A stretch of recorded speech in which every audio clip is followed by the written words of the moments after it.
What's good, YouTube? It's your boy Remy coming back with another ESBC video for you guys. And on today's video, it is inspired by the beautiful community that I have on this channel, which is you guys. But it is also inspired by the homie Croden, because he had commented something on my recent video of, is it possible that ESBC could have microtransactions?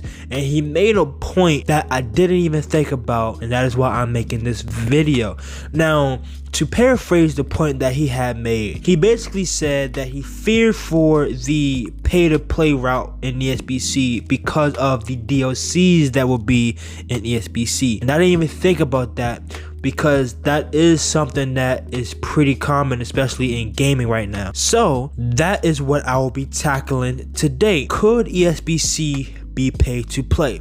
And I have two answers for that. Yes, it can. No, it couldn't. And I'm going to explain why. I'm going to tackle the why it couldn't later on in the video.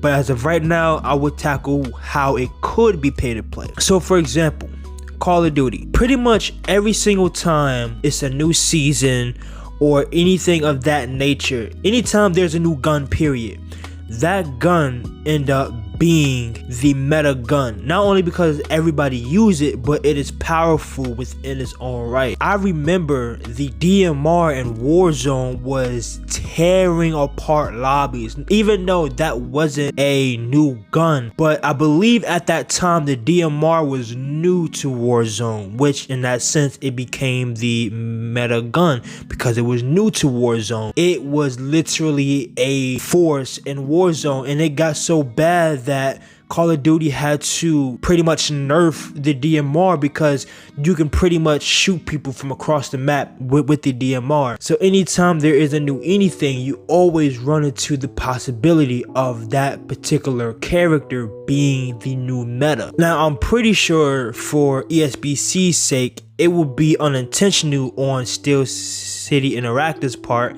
because I'm pretty sure the last thing that they would want is for their game to be pay to play. So I'm pretty sure on their end it will be unintentional, and they just pretty much got a new character in the game and they just dropped it, not even knowing that that new character that they had dropped was the new meta character.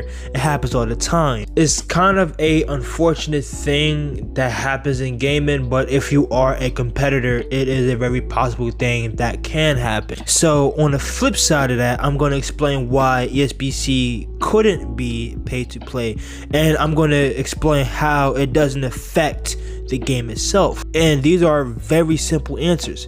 3 very simple answers. For one, you actually need skill. Just because somebody possibly could be overpowered, or they have a crazy right hand or a crazy left hand, whatever the case may be, do keep in mind you still need skill for that particular character to even be a threat.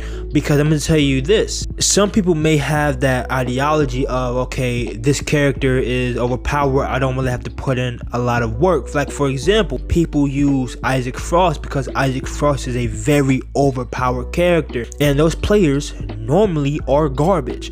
So they're basically depending on the person's attributes to pretty much save them for their lack of skill.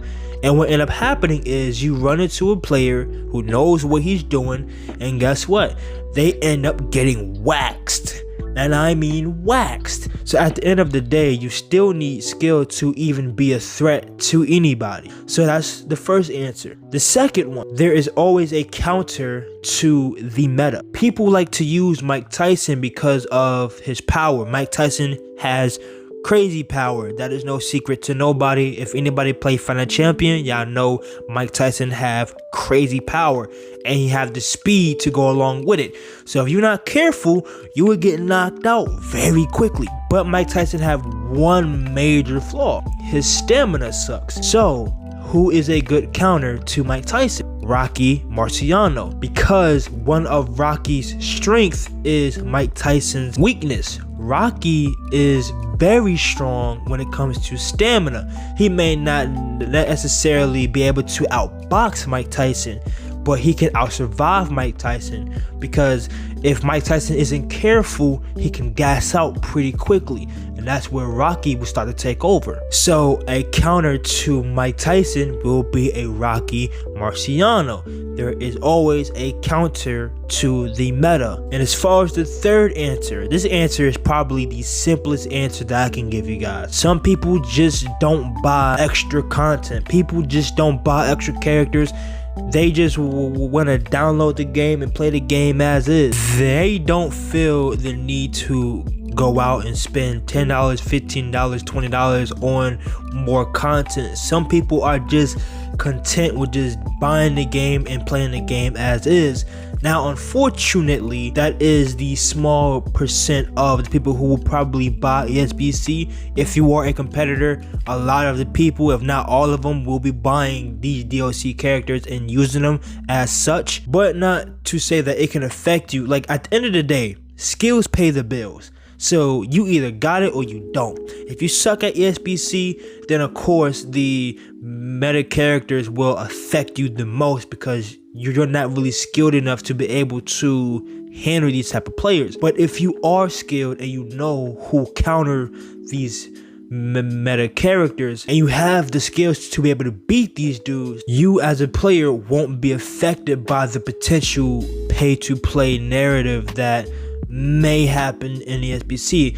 I don't think it's going to happen, because I don't think Steel City Interactive would want that for their own game. Like I said though, it could be unintentional. They could just be expanding their roster, not even knowing that this new character that they had just dropped on us is a new meta character in some form of fashion. It could be unintentional. I don't think if ESBC was going to do that, it would be intentional. But as I said, anything new always has the potential to be the next big thing in that particular game. So as I always say, time will tell. But as always, I want to know y'all thoughts and opinions on the matter. How do you feel about the potential, quote unquote, the potential of ESBC being pay to play? Do you think it's possible for ESBC to be pay to play, or do you think it'll be impossible? Or are you like me and think if it is pay to play, it will be unintentional, and that isn't Steel City Interactive's motive as far as pushing out ESBC? But that will conclude the video. If you are new to the channel and you enjoy any of my content, hit that like button,